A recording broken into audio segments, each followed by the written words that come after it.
आजच्या लेक्चर मध्ये आपल्याला लॉ ऑफ डिमांड हा स्टडी करायचा होता. Okay, law of demand. आपण डिमांडचं मिनिंग पाहिलं, डिटर्मिनंट्स पाहिले, डिमांडचे टाइप्स ऑफ डिमांड पाहिले, त्याच्यातले काही टाइप्स सांगितले, काही टाइप्स राहिले ते पण सांगतो. महत्वाचा जो पार्ट आहे तो law of demand. Law of demand जर समजला म्हणजे हा टॉपिक जर तुम्हाला व्यवस्थित समजला तर इलॅस्टिसिटी ऑफ डिमांड हा टॉपिक समजून येईल. तर law of demand introduction. The law of demand was introduced by professor Alfred marshal. तर याचं इंट्रोडक्शन जर पाहिलं गेलं तर आपण हा इंट्रोड्यूस कोणी केलेला आहे law of demand? Introduced by okay professor Alfred Marshall. Okay, यांनी हा लॉ ऑफ डिमांड इंट्रोड्यूस केला. कोणत्या बुक्स मध्ये? In his books principles of economics. Okay, in his books principles of economics. Principles of economics. Okay, MCQ पडण्याचे chances आहेत त्याच्यावरती. एखादा MCQ पडू शकतो याच्यावरती. Law of demand introduced by dash dash or law of demand introduced by Alfred Marshall in his book dash dash principles of economics. किंवा law of demand विचारल्यानंतर additional information लिहिण्यासाठी तुम्हाला फायदेशीर ठरू शकते त्याच्यामध्ये. Okay, which was published in 1890. कधी publish झालं हे बुक? 1890.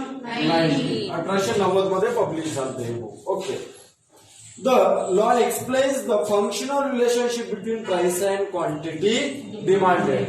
law काय explain करतो?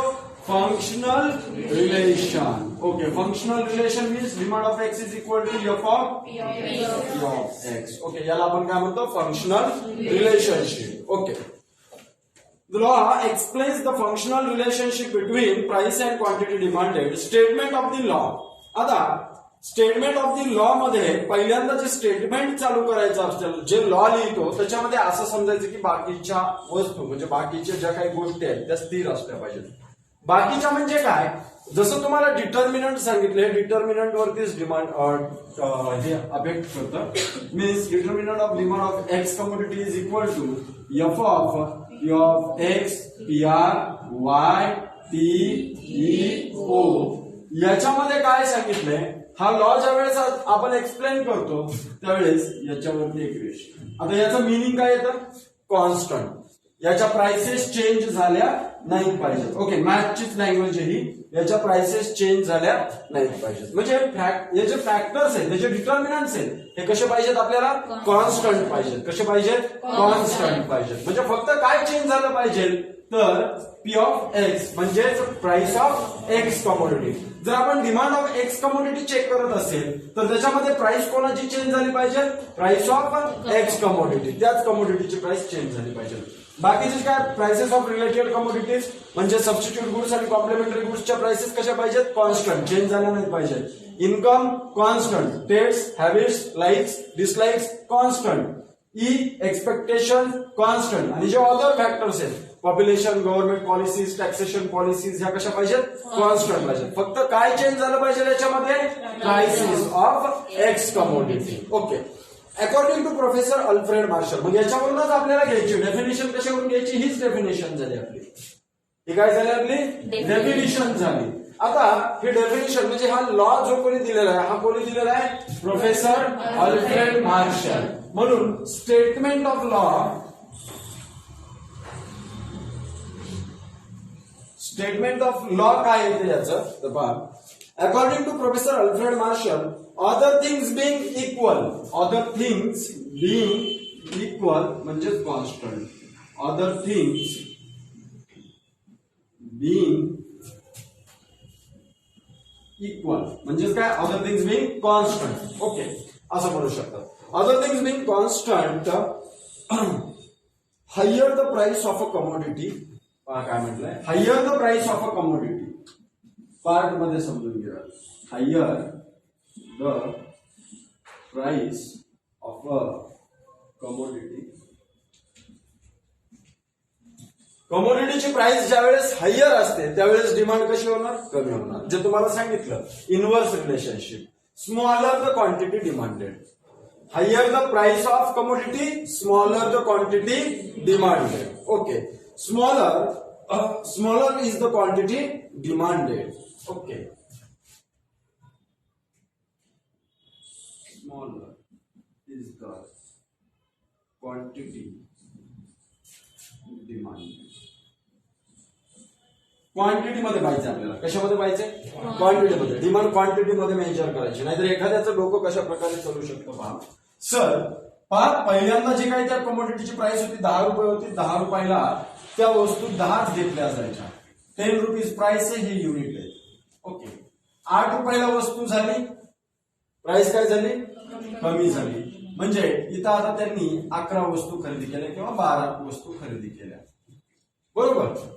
क्वांटिटी काय झाली? इथं वाढली. इथपर्यंतच कॉन्स्टंट ठेवायचं, क्वांटिटी वाढली. नाहीतर तुम्ही काय म्हणता, उलट सर त्यांचं इन्कम कमी झालं की इथं 100 रुपये होत होतं, इथं किती झालं त्यांचं? 96 इन्कम. हे नाही चेक करायचं आपल्याला, याच्यासाठी सेपरेट कॅल्क्युलेशन आहे दुसरं. आपल्याला जे डिमांड पाहिजे, डिमांड मध्ये क्वांटिटी रेज झाली पाहिजे. फक्त काय रेज झाली पाहिजे? क्वांटिटी. काय सांगितलंय इथं? हा जरा 50% पार्ट कशाचा? लॉ ऑफ डिमांडचा. हा 50% पार्ट आहे. अदर थिंग्स बिंग इक्वल, हे तर कंपल्सरी येणार. Higher the price of commodity, higher the price of commodity, smaller is the quantity demanded. आता यालाच एखाद्याला वाटलं की स्टँडर्ड लँग्वेज वापरली, काही स्टँडर्ड नाहीये. हायरच्या ठिकाणी इन्क्रीज टाका. If increase in the price of commodity, decrease in the quantity demanded. Increase decrease मध्ये पण देऊ शकता. ओके, वेगवेगळे शब्द आहेत त्याच्यासाठी, तुम्ही जे शब्द युज करायचे ते युज करा. Other things being equal किंवा constant. Other things being equal, higher the price of commodity, smaller is the quantity demanded. मग आता प्राइस जर डिक्लाइन झाली त्याच्यामध्ये तर, and lower the price of commodity, and आता 50% पार्ट याच्याच कंटिन्यू मध्ये पण समजण्यासाठी, and lower the price of commodity. आता काय म्हणतील? Higher is the quantity demanded, किंवा त्याला ऑप्शनलचा शब्द ठेवतील. Larger is the quantity demanded. Larger is the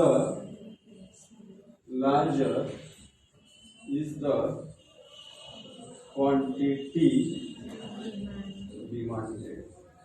कशामध्ये पाहिजे? लॉ ऑफ डिमांड, क्वांटिटी मध्ये. रीड करून घ्या statement.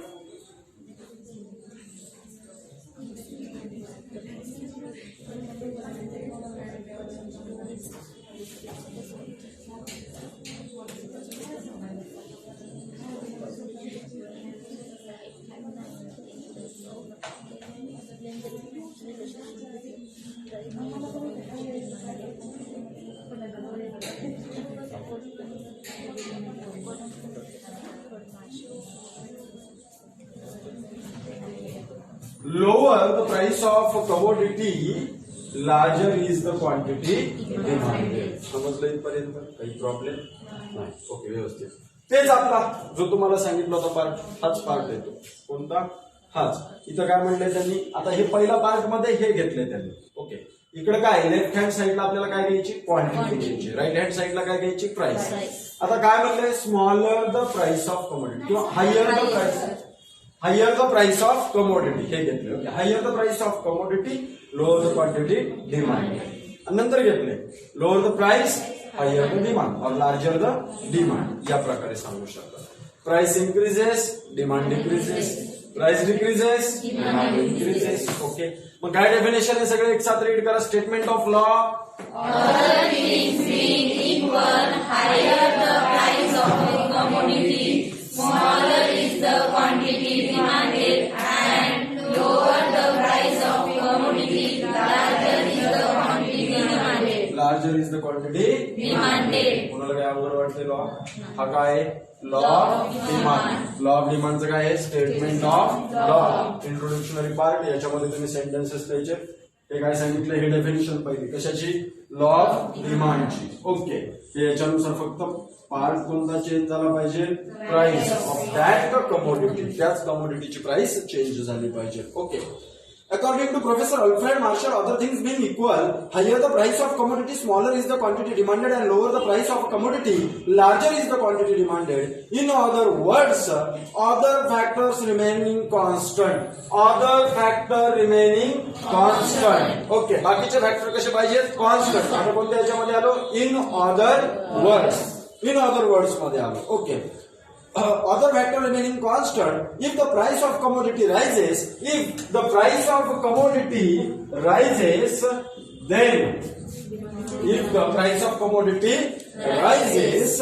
demand for it falls. And त्याच्यानंतर, and when price of a commodity falls, then demand for the commodity rises.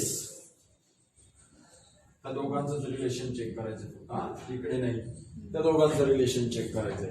म्हणजे हे जे म्हणतो आपण याला इन्व्हर्स रिलेशन म्हणून म्हणतो. हेच पुन्हा लॉ ऑफ डिमांड मध्ये येणार आहे. पहा, स्टेटमेंट ऑफ द लॉ मध्ये पहिला पॅरा जो दिलाय आणि दुसरा पॅरा जो दिलाय मिनिंग सेमच आहे त्याचं, फक्त शब्द चेंज केलेले आहेत त्यांनी. Okay.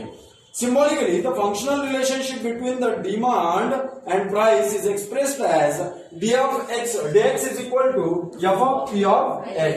Okay, f of px म्हणा नाही तर f of p of x म्हणा. त्याच्यामध्ये समजले? म्हणजे हे आपल्याला घ्यायचंच नाही. हे कसं ठेवायचंय? कॉन्स्टंट. मग राहिलंच काय आपल्याकडे? d of x is equal to f of p of x. Okay, समजलं? हे फंक्शनल रिलेशन म्हणतो आपण.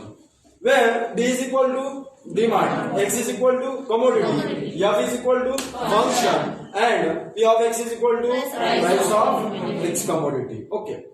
Assumption. Law of demand is based on the following assumptions. आता काय पाहिजे? Assumptions. Okay. हा काय होता? Law of demand. इथपर्यंतचा पार्ट समजला? हेच आहे part. When price increases, then demand decreases. And when price decreases, then demand increases. Okay, तुम्ही त्याला शब्द चेंज करू शकतात. इन अदर वर्ड्सच्या ठिकाणी हे टाकू शकतात. तुम्हाला कुठे फायद्याला पडेल ते. आता लॉ ऑफ डिमांड एक्सप्लेन करताना पहिल्यांदा इंट्रोडक्शन तुम्ही लिहायचं नाही तिथे हेडिंग इंट्रोडक्शन. डायरेक्ट पॅरा चालू करायचा.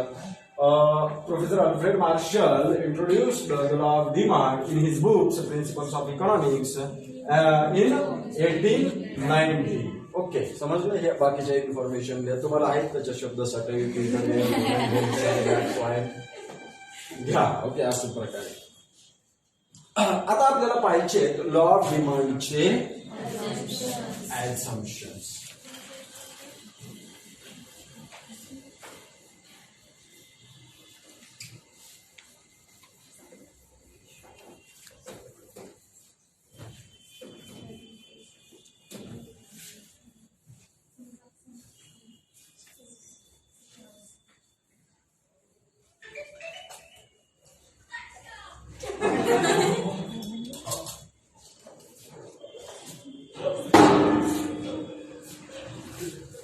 Assumptions of law of demand.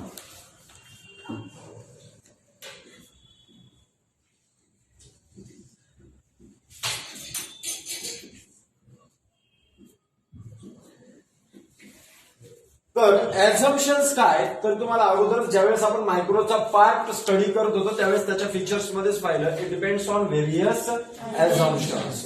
Micro economic जे डिपेंडंट आहे तो वेगवेगळ्या ऍझम्पशनवर डिपेंडंट आहे. त्याला मॅक्झिमम ऍझम्पशन आपण दिलेले आहेत. मग आता हे जे ऍझम्पशन्स आहेत म्हणजे काय? तर गृहीतके. ऍक्च्युअल मध्ये तसं होत नसतं, परंतु आपल्याला समजावं लागतं. एखाद्या माणसाने जर एक ग्लास तहानलेला माणूस असेल, त्याने जर एक ग्लास पाणी पिलं आणि त्याला जर विचारलं कसं वाटलं, तर तो व्यक्ती फक्त म्हणू शकतो की बरं वाटतंय, छान वाटतंय, मस्त वाटतंय. त्याला जर तुम्ही न्यूमरिकली विचारता म्हणजे नंबर मध्ये विचारता, तू सांग किती टक्के बरं वाटतंय तुला, तो नंबर्स मध्ये सांगू शकत नाही. तरी पण आपल्याला असं ऍझ्युम करायचंय की बाबा तो नंबर मध्ये मोजू शकतो. म्हणून तर आतापर्यंत तेच ऍझम्पशन होतं. युटिलिटी आपण नंबर्स मध्ये मेजर करत होतो. म्हणजे न्यूमरिकली प्रेझेंट केली जाऊ शकत नाही युटिलिटी, परंतु त्याला पण आपण न्यूमरिकली दाखवतो. हे काय? त्याचं ऍझम्पशन.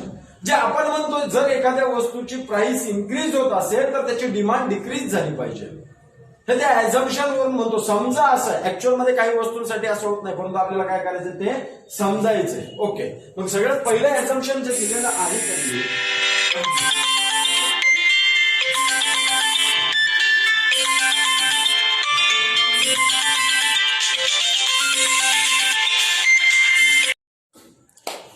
तर ऍझम्पशन ऍझम्पशन्स पाहिजेत. ऍझम्पशन मध्ये सगळ्यात पहिला पॉइंट आहे assumptions. The law of demand is based on the following ऍझम्पशन्स.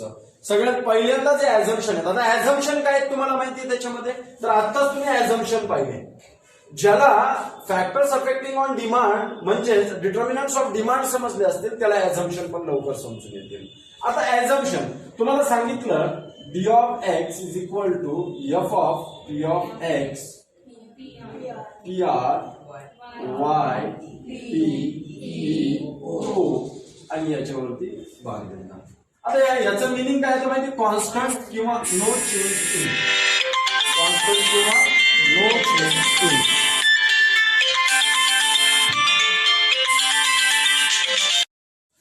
जे याचं मिनिंग येतं वरील आपण वेज दिलेले आहे, याचं मिनिंग काय येतं, नो चेंज इन किंवा कॉन्स्टंट. आता ज्याला त्याला आपण काय म्हणणार मग पहिल्या पॉइंट मध्ये, no change in prices of substitute goods, no change in prices of complementary goods, no change in income किंवा income of the consumer constant. जे इन्कम आहे कंझ्युमरचं ते कसं पाहिजे, constant. No change in taste habits likes dislikes of the consumer.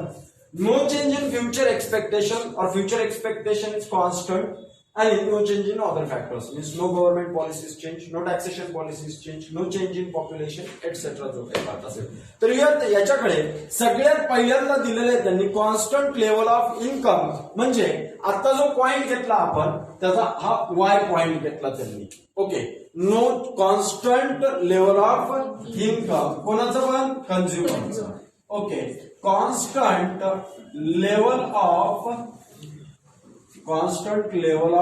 Income कोणाचं, income पण कंझ्युमरचं. Okay, if the law of demand is to find true operate, जर लॉ ऑफ डिमांड तुम्हाला योग्य प्रकारे अप्लाय करायचा असेल तर consumers income should remain constant. If there is a rise in income peoples may demand more at a given prices. जर त्याच्यामध्ये काय सांगितलं, हे कॉन्स्टंट पाहिजे. आता जर इन्कम चेंज झालं तर त्यांनी सांगितलंय इफ राईज इन इन्कम, जर त्यांचं इन्कम वाढलं तर आहे त्याच किमतीला कंझ्युमर जास्त खरेदी करायला लागतो. काय करतो, त्याची डिमांड जास्त करतो. म्हणून इन्कम जे आहे कंझ्युमरचं ते कसं पाहिजे, कॉन्स्टंट. सगळ्यात पहिला पॉईंट कोणता पाहिला, constant level of income. Second point आपल्याला याच्यामध्ये पाहायचा आहे, no change in size of population. Okay, second point काय पाहिजे आहे, no change in size of population. आता पॉप्युलेशन कॉन्स्टंट असेल तर डिमांड पण कॉन्स्टंट असणार. पॉप्युलेशन जर वाढली तर डिमांड वाढणार, पॉप्युलेशन कमी झाली डिमांड कमी होणार याच्यामध्ये. ओके, तर no change in size of population. कालचं एक्झाम्पल, जर एकटाच राहिलो असतो, मी जर एकटाच राहिला असतो तर माझी डिमांड वाढली असते का, नाही. मला एकट्या पर्यंत जेवढी डिमांड लागते तेवढीच डिमांड कॉन्स्टंट झाली असते. दोनाचे किती झाले, 4, डिमांड वाढली. 4चे 6, डिमांड वाढली. 6चे 8, डिमांड वाढली. 6चे 8चे मी काय लालू प्रसाद यादव आहे, लालू प्रसाद यादव वाटलं का तुम्हाला, 10. त्याच्यानंतर होतील पुढे 10, 25-30 वर्षाचा गॅप देऊन. ओके, नातवंड पोटुंड मग ते पुढे बघावं लागेल.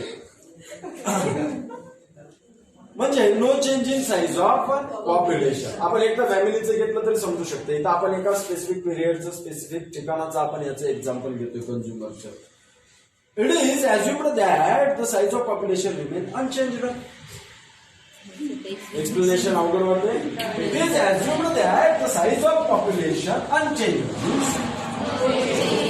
ओके, पुढे any change in the size and composition of population. हा, कंपोजिशन ऑफ पॉप्युलेशन हा एक पॉईंट याच्यामध्ये ऍड करू शकतो. कंपोजिशन ऑफ पॉप्युलेशन म्हणजे काय, तर एज नुसार तुमची डिमांड ठरवली जाते. ज्या देशामध्ये 17 वर्षापेक्षा खालील मुलं जास्त आहेत, ज्या देशामध्ये 17 ते 34 किंवा 64 पर्यंतचा एक हिशोब काढला जातो, 60 वर्षापर्यंतचा आणि 60 वर्षाच्या वरचे, म्हणजे अशी डिमांड ठरत असते. कोणती पॉप्युलेशन जास्त आहे, त्या पॉप्युलेशन नुसार तुम्हाला काय लागतं, तिथं वस्तू बनवाव्या लागतात. त्याला आपण काय म्हणतो, कंपोजिशन ऑफ पॉप्युलेशन. आता आपल्या इथं लहान मुलं जास्त आहेत म्हणून कॅडबरीचं मार्केट, किंडर जॉयचं मार्केट हे आपल्या इकडे जास्त चालतं. जिथं म्हातारे माणसं आहेत त्यांना किंडर जॉय नेऊन देतात तुम्ही, का बाबा हे काय करायचं आहे मला. ते खाणार आहे का ते नाही, त्याची खायची वस्तू वेगळ्या असते, त्याला तोटा द्या, चुन्याची डबी द्या, ती मागते, तिथं डिमांड जास्त असते त्याला. Okay, it is assumed that the size of population remains unchanged. Any change in the size and composition of populations of a country affects the total demand for the product. जर कंट्रीची पॉप्युलेशनची size change झाली तर जी demand आहे त्याच्यावरती पण परिणाम होत असतो, even though तीच प्राइस असेल तरी. ओके, काय चेंज झालं पाहिजे लॉ ऑफ डिमांड मध्ये? फक्त प्राइस. बाकीचे फॅक्टर कसे पाहिजे? कॉन्स्टंट किंवा अनचेंज. आता पुढे पॉइंट आहे, prices of substitute goods remains constant. Prices of substitute goods remains. आता तुम्हाला समजलं त्याच्यामध्ये काय काय पॉइंट येणार आहेत, हे समजून घेणं याला म्हणतो आपण. ह्या गोष्टीला आपण समजून घेणं म्हणतो. पाठ करणं म्हणजे आपल्याला माहिती नसतं पुढं काय येणार आहे. समजून घेतलं तर आपल्याला समजतं पुढं काय येणार आहे. बरोबर ना? समजलं का नाही समजलं? आता याच्या पुढे काय येतील? कॉम्प्लिमेंटरीच्या गुड्सच्या प्राइसेस कशा पाहिजे? कॉन्स्टंट पाहिजे. टेस्ट हॅबिट्स कशा पाहिजे? त्याची आवड बदलली नाही पाहिजे, चव बदलली नाही पाहिजे. जीभ शिंदळण घालती गोंधळ म्हणल्यासारखं, हे बी खातं, ते बी खातं, ते बी खातं, त्याचं दार बाई माझ्या तोंडात मार म्हणलं आणि फिरायचं. Okay, prices of substitute goods remains constant. तुम्ही असंही लिहू शकतात, no change in the prices of substitute goods. त्याच्यामध्ये एक्सप्लेनेशन सबस्टिट्यूट गुड्सच घेतोय ना आता आपण. तू का झोपेतून उठलास का? मग कोण म्हणलं सबस्टिट्यूट गुड्स? तू काहीच म्हणत नाही. कुठून म्हणलं असतील बघा. पुढे it is assumed that the prices of substitutes remains unchanged. Any change in the price of substitute will affect the demand for the commodity. हे तर नाही चालू. पुढे prices of complementary goods remains constant. Prices of complementary goods remains constant. दोनच शब्द जास्त वापरले. तुम्हाला सांगितलं होतं, एक तर नो चेंज इन किंवा constant. Remains constant. Okay, no expectation about future changes in the prices. आता एक्सप्लेनेशन तुम्ही वाचा. कोणाला जर सांगायची गरज असेल तर त्यांनी भेटा, चांगलं समजून सांगतो मी लगेचच. कार्तिक समजलं तुला आधीच? असं असे अंडरस्टँडिंग विद्यार्थी. No expectation about future changes in prices. No change in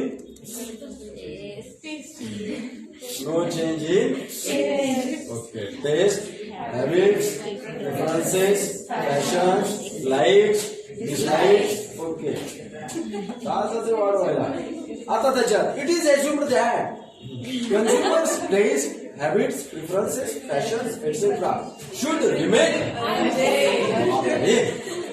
Any change in this factor will lead to change in demand. काही बदल जर याच्यामध्ये झाला तर डिमांड मध्ये पण बदल होणार. माहितीच नव्हतं. No change in taxation policy. आता पुढचं एक्सप्लेनेशन पण माहिती असेल. Taxation policy of governments has great impact on demand for various goods and therefore it is assumed that there is no change in the policy of taxation declared by the law of demand is explained with the help of following demand schedule. आता हा law of demand जो आहे हा आपण खालील schedule वरून जाणून घेणार आहोत. Law of demand. आता पाहिजे आपल्याला law of demand. Okay, point कोणते कोणते पाहिजे याच्यात आपण लक्षात बसतील? ओके, सांगा मग. No change. कोणी एकाने सांगा, कारण वेगवेगळे पॉइंट तुम्हाला जसे आठवतात तसे सांगतात.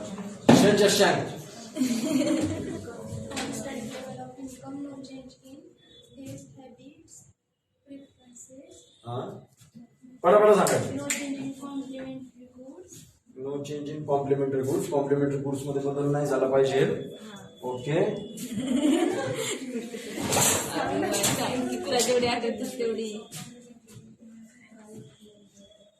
No change in prices of complementary goods. असं येते प्राइस कॉम्प्लिमेंटरी गुड्स नाही. हा सांग पटापट पुढचे. एवढा वेळ नाही तुमचा विचार करून ऐकस तोपर्यंत बसायला. होय, सांग लवकर.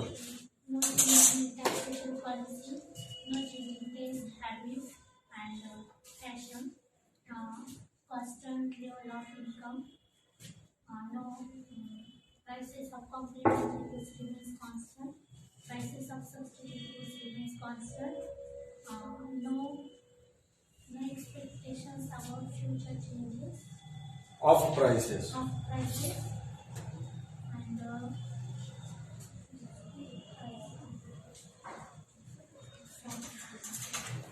No change in population, no change in taxation policy. अजून काय? Population सांगितलं. population चल. ओके, समजलं काय काय पॉईंट पाहिले आपण एकदा परत एकदा रिवाइज करूयात पहिल्यापासून. ओके, पहिला पॉईंट काय पाहिला आपण? दुसरा, तिसरा, चौथा, पाचवा, सहावा,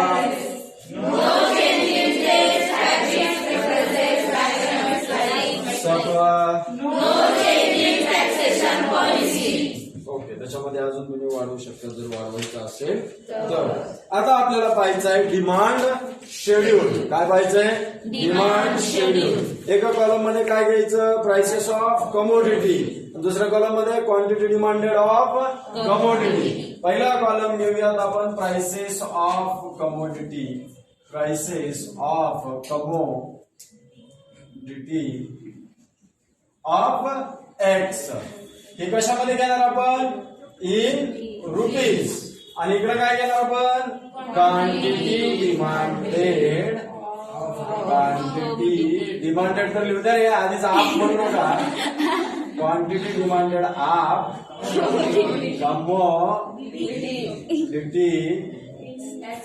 एक्स. हे कशामध्ये? In KGS. म्हणजे केजीएफ लिहून येशील, केजीएफ नाही. ओके, किलोग्राम माहिती. ओके, 50 रुपये, 40 रुपये, 30 रुपये, 20 रुपये, 10 रुपये. चला लाईन करा, गर्दी करा. ओके, प्राइसेस 50 रुपये, 40 रुपये, 30 रुपये. लो बॅटरी कॅन्सल कर. आपली कधी फुल असते? रोज असते. तुमच्यावरच मोबाईल आहे. 50 रुपये, 40 रुपये, 30 रुपये, 20 रुपये आणि 10 रुपये. 50 रुपयाला एक वस्तू, 40 रुपयाला 2 वस्तू, 30 रुपयाला 3 वस्तू, 20 रुपयाला 2 वस्तू आणि 4 वस्तू, 10 रुपयाला 5 वस्तू. चला पॅक करा, मावशींना पाठवून द्या घरी. ओके, तर ह्या ज्या वस्तू आहेत त्या अशा क्वांटिटी डिमांड केलेल्या आहेत. अवघड आहे का? वरून 5 ते 1 पर्यंत लिहायचं, त्याच्या पुढे 1-1 शून्य वाढवायचा आणि इकडून 1, 2, 3, 4, 5 याच्यावरून झाला डिमांड शेड्यूल. हा काय झाला? Demand schedule. आता याचं explanation. In the given schedule consumer consumes 50 rupees. When price is ₹50 then consumer demand only one commodity. When price is ₹50 then consumer demand only one commodity. When price declines up to ₹40 then consumer demand is raised up to ₹2 units or 2 kgs. Okay. So on. When price, so on म्हणजे हे shortcut हाणला. ह्या बरोबर पुढे हाणला so on म्हणून. And when price reaches at minimum level that is ₹10 then consumer buy 5 units of commodity. So it can be said that when price decreases, then demand increases, and when the price increases, then demand decreases. There is an inverse relationship between price and quantity demanded. It's very difficult. अवघड आहे की नाही? मग आता आपण हे जर पाहिलं, आता खालील पार्ट मध्ये आपण याचा ग्राफ पाहणार आहोत. ग्राफ म्हणजे ग्राफिकल प्रेझेंटेशन. ओके, मग याचं ग्राफिकल प्रेझेंटेशन पाहताना आपल्याला याच्यामध्ये 2 ऍक्सिस पाहिजे असतात.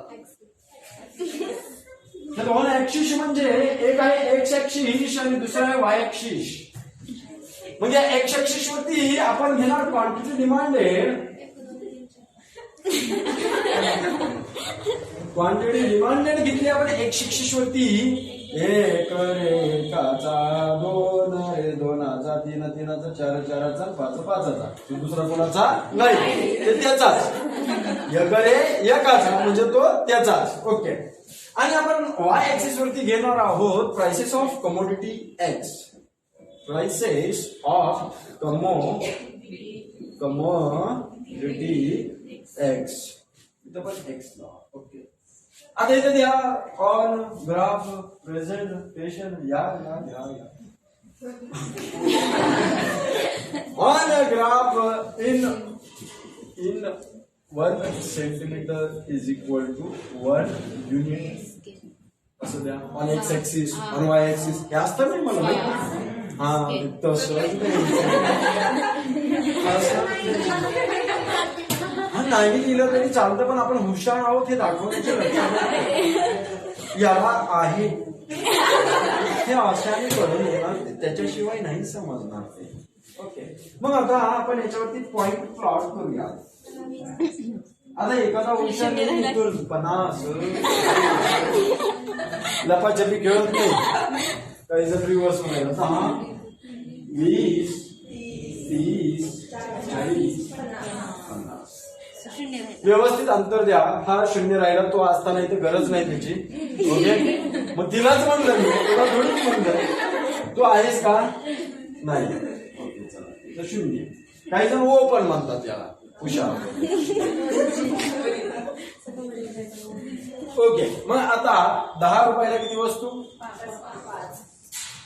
20 रुपयाला 30 रुपयाला 40 रुपयाला आणि 50 रुपयाला असे केले पॉइंट प्लॉट. याला जर आपण असं अटॅच केलं तर हे काय म्हणतो माहितीये, त्याला आपण म्हणतो डीडी. दीदी नाही, हे डाऊनवर्ड नंतर हाय ती. मी आधी का सांगू मला, मी इथं ह्याचं नाव सांगू लागला, तू डाऊनवर्ड म्हणून आले. मी का म्हणून आला, तू का म्हणून आली, कळलं आलं का तुला? मी इथं दिदी म्हणून आला, का म्हणून आला दिदी. डीडी म्हणजे डिमांड कर. डीडी म्हणजे काय? डिमांड कर. याला असं दावलं जाते, बरोबर की नाही? उतार कसा आहे याचा? गरंगळता. उतार कसा आहे? गरंगळता. याच्यावर बॉल ठेवला तर गरगळत जाते की नाही? आता याच्यावर बॉल ठेवला तर गरंगळते का डायरेक्ट टप्पा खाते? याच्यावर बॉल ठेवला तर हे गरंगळते जागेवर थांबत, जागेवर थांबते तिथं. ओके. हे झालं व्हर्टिकल, हे झालं हॉरिझॉन्टल. बरोबर आहे का नाही? आणि हे कोणतं झालं मग?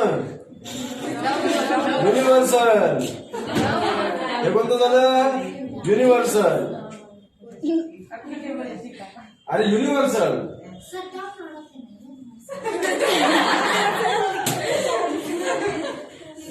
आता ही कर्व कुठून चालू होते, कुठं बंद होते माहितीये? हे लेफ्ट कडून चालू होत आहे आणि खाली हाताला थांबते. इंग्लिश मध्ये बोलायचं झालं तर from washing hand to eating hand. English मध्ये वाईट वाटत नाही ते.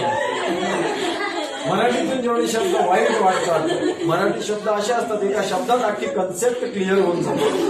बरोबर की नाही? चला, तर हे वॉशिंग हँड कडून इटिंग हँड कडून डाऊनवर्ड जाते. डाऊनवर्ड म्हणजे खाली जाते. Okay. Means left to right downward. आणि याला आपण निगेटिव्ह स्लोप म्हणतो. कोणता स्लोप म्हणतो? निगेटिव्ह स्लोप म्हणतो. हा पॉझिटिव्ह आहे, निगेटिव्ह आहे. जरा दम कर, जरा दम. रुको जरा, रुको, सबर करो. मैं क्या बोल रहा, तू क्या सुन रही, समझ में नहीं आ रहा तेरे को भी मेरे को भी.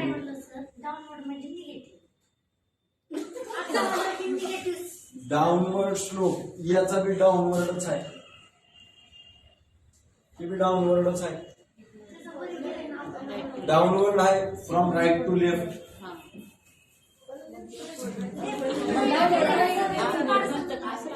Downward from right to left असं पण घेऊ शकतो याला. समजे की नाही समजा?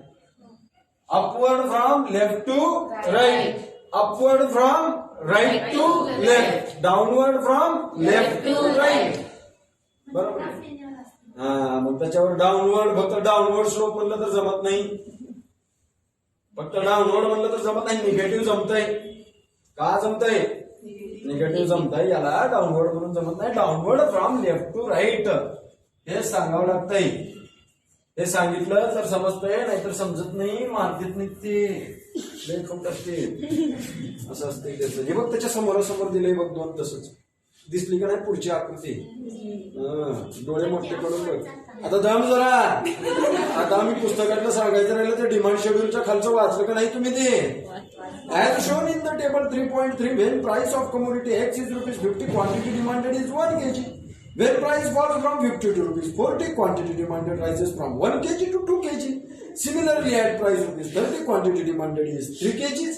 And when price falls from ₹20 to 10, quantity demanded rises from 4 kgs to 5 kgs. Thus, as the price of commodity falls, quantity demanded rises, and when price of commodity rises, quantity demanded falls. This shows as inverse relationship between price and quantity demanded. आता खाली काढला आपण graph काढल्यानंतर आता पहिल्यांदा सांगायचं on X axis in the above diagram, वरच्या diagram मध्ये. ओके, आता या कथा लय हुशार असतो. आता पान जर पलटला असेल ही जर खाली असेल का नाही, on the last page diagram असं चेंज करायचं नाही. किंवा एखाद्याला वाटतं डायग्राम खाली काढू, वरील इन द बिलो डायग्राम वरील काढा, त्याच्या खाली एक्सप्लेनेशन घ्या. Okay. X axis represents the demand for the commodity and Y axis represents the price of commodity X. DD is the demand curve which slopes downward from left to right due to an inverse relationship between price and quantity demanded. काय अवघड वाटलं काय अवघड? उद्याच्या lecture मध्ये आपण याचे exceptions पाहणार आहोत. का संपवायचं आताच पूर्ण संपवायचं आजचा. तर पुढे दिलेले एक्सेप्शन्स म्हणजे असं चेंज होणार. Giffen paradox, prestige goods, speculation, price illusion, ignorance, habitual goods. त्याच्यानंतर तिथंच एक्सपेन्शन ऑफ डिमांड आणि कॉन्ट्रॅक्शन ऑफ डिमांड या दोन कन्सेप्ट. आणि लगेचच change in demand, increase in demand, decrease in demand, topic close.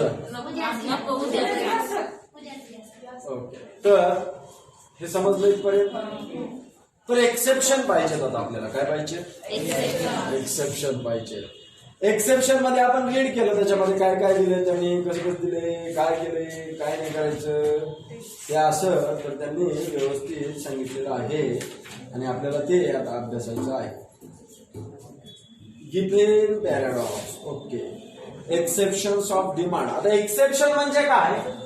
तर नॉर्मली लॉ ऑफ डिमांड कसा असतो? Left to right negative slope असतो. एक्सेप्शन मध्ये left to right upward slope असतो. याचा कसा असतो? Upward slope. हे कशाचा झाला? एक्सेप्शनचा कर्व. हा कशाचा झाला? एक्सेप्शनचा कर्व झाला. Okay. There are certain exceptions to the law of demand. It means that under exceptional circumstances, consumer buys more when the prices of commodity rises and price less where the prices of commodity falls. In such cases, demand curve slopes upward from left to right. That is, the demand curve has positive slopes as shown in.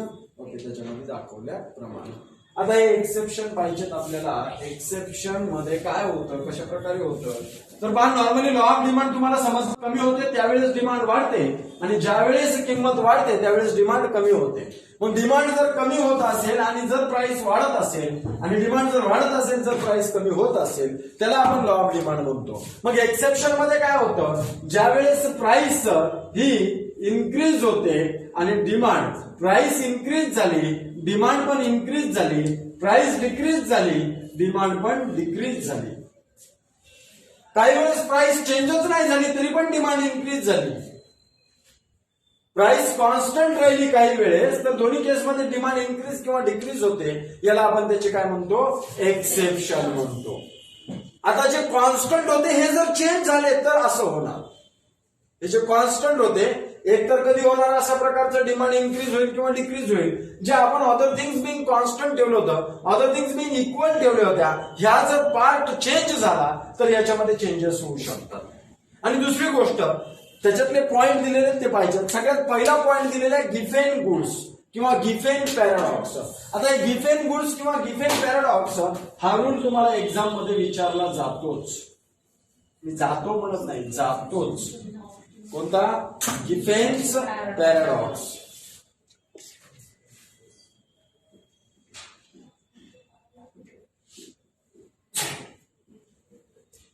Sir Robert Giffen म्हणून याला ओळखलं जायचं. Okay.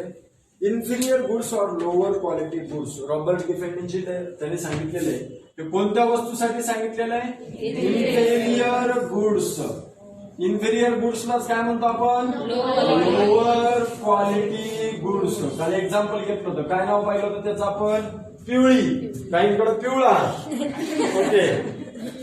Inferior goods or low quality goods are those goods whose demand does not rise even if their prices falls. आता suppose आपल्या इकडं आपण काय खातो? भाकरी, चपाती, ज्वारीची भाकरी, बाजरीची भाकरी. बाजरीची जास्त खात नाही, ज्वारीची भाकर खातो, कारण बाजरी पूर्ण इन्फिरियर गुड्स मध्ये जाते. बाजरी कोणत्या गुड्स मध्ये जाते? इन्फिरियर गुड्स मध्ये जाते. ओके. जास्त करून हायब्रिड हे असे जे आहेत इन्फिरियर गुड्स मध्ये जातात. आता सर रॉबर्ट गिफेननी काय पाहिलं होतं? सर रॉबर्ट गिफेननी त्यांच्या तिकडे पाहिलं. सर रॉबर्ट गिफेन पुढच्या ह्याच्यात दिले, ऑब्झर्व केलं त्यांनी काय केलं? ऑब्झर्व केलं. सपोज ब्रेड माहिती आपल्या इकडे भाकरी खातात, त्यांच्या आईला भाकरी बनवता येत नाही, शिवी दिली नाही, त्यांच्या आईला भाकरी बनवता येत नाही, त्यांच्या आईला चपात्या बनवता येत नाही. आपल्यासाठी त्यांची आई लवकर उठून भाकरी स्वयंपाक वगैरे करण्याच्या नादाला जात नाही. मग त्यांच्याकडे काय केलं जातं? तो पाव असतो. काय असतो? पाव असतो. आपल्याकडे तुकडे करून वापरला जातो. आपण तेवढा पाव फक्त नाश्त्याला आणतो, ते जेवणाला वापरले तर आपण नाश्त्याला खातो तेवढा पाव. एवढा काय होणार? कोण्या कोपऱ्यात जाऊन बसणार कळणार नाही. आका पाव ओढून संपला पाव हे मला तर काही वेगळं नाही. आपला नाश्ता म्हणजे सकाळचं त्यांच्या एवढं जेवणच असतं. त्यांचं जेवण आपला नाश्ता इक्वल. काय नाही आपल्याकडे जेवण काय? मग आपण जेवण कधी करतो? पहा, तुम्ही पोटभर जरी पोहे खाल्ले तरी तुम्ही काय म्हणता? नाश्ता झालाय, जेवण बाकी. काय झालंय? नाश्ता झाला, जेवण बाकी. तुम्ही पोहे खाल्ले किंवा सकाळचं काहीतरी तुम्ही पोट भरस्तवर खातात ती, आणि त्याला काय म्हणतात? नाश्ता. नाश्ता ते आता तुम्ही श्रीमंताचं बघितलं असेल, पहा जे काही ऍड दाखवतात, ब्रिटानिया, मारीगोल्ड वगैरे यांची बिस्किटांची ऍड दाखवतात, त्यांच्या प्लेटातली बिस्किट आणि आपल्या प्लेटातली बिस्किट त्यांच्याकडे 4, 5, 10 पर्यंत बिस्किट असतात. त्यांना माहिती हा काय फक्त नाश्ता. आपण म्हणतो 10च, पण ते एक बिस्किट घेऊन खाते, आपण एक नाही 2, 3, 4.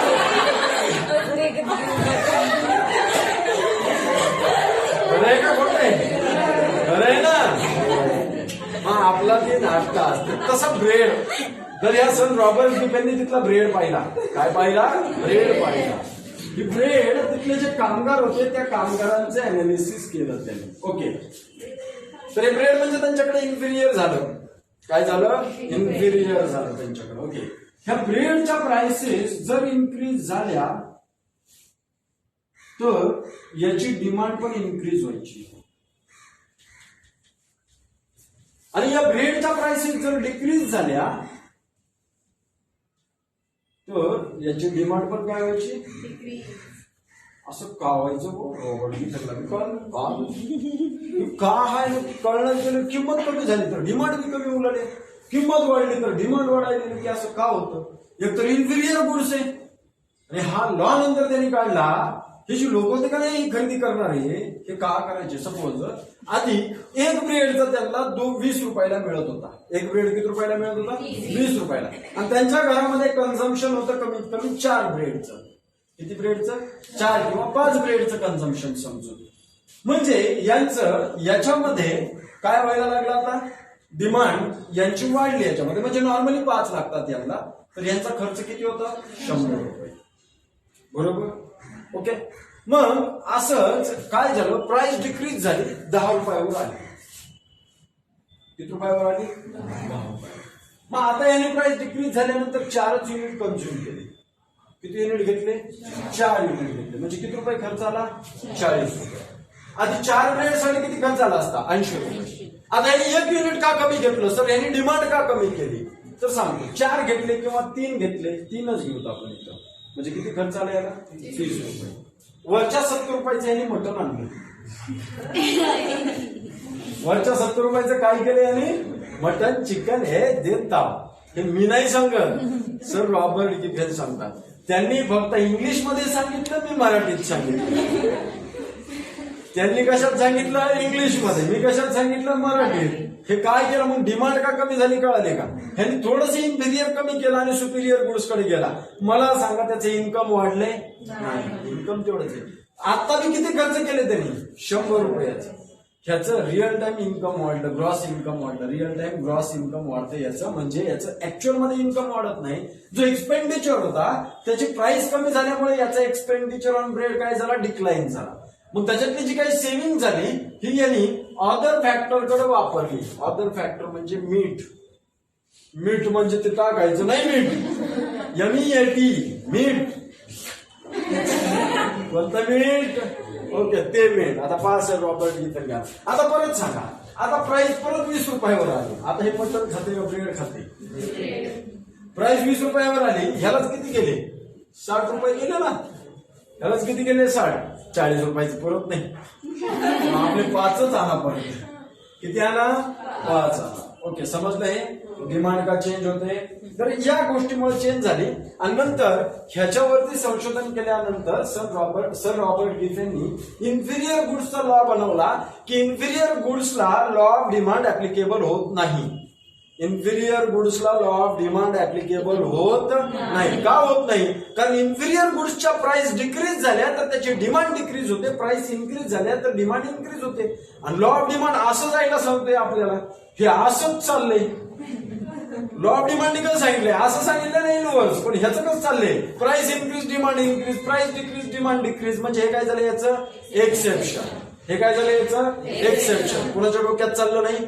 समजते सगळ्यांना व्यवस्थित? काही प्रॉब्लेम याच्यामध्ये नाही. ओके आता पाहायचं त्याच्यातलं एक्सप्लेनेशन पहा, लक्ष द्या. इन्फिरियर गुड्स और lower quality goods are those goods whose demand does not rise even if their prices falls at the time demand decreases when the price of such commodity falls. Sir Robert Giffen observed this behavior in England in relation to bread. He noted that when the price of bread declined, people did not buy more because of an increase in their real income or purchasing power. They prefer to buy superior goods like meat. Thus is known as a Giffen paradox. समजलं? आता चालायचं पुढच्या concept कडे. Okay चला पुढे काय सांगितलं? Prestige goods. कोणती गुड्स?